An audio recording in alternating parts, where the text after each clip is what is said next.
daɗi ko buɗe kunni batu na kujiya.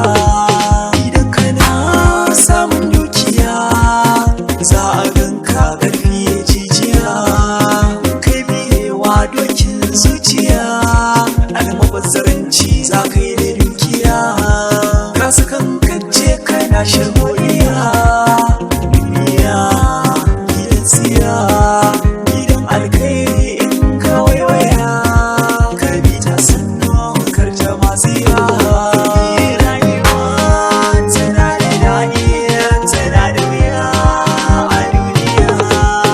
Idan kana cikin masu shi watakila gobe ka zama cikin rashi.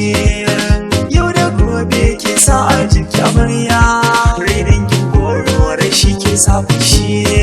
Tarka kai haƙuri ka yau da ni watakila gobe ka zama cikin masu shi. Talauci kaddara ne haka arziki shi ma kaddara ne.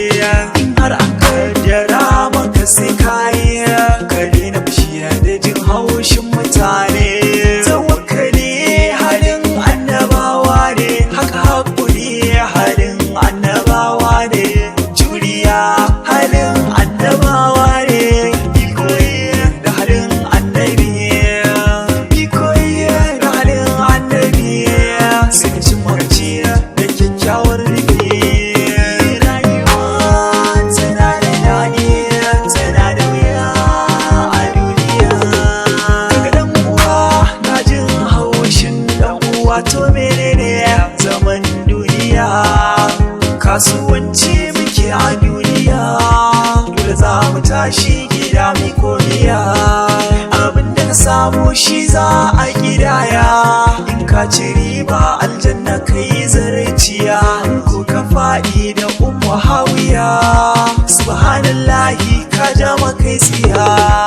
Allah ya kare mu sharrin zuciya in ta ce mi ta turjiya.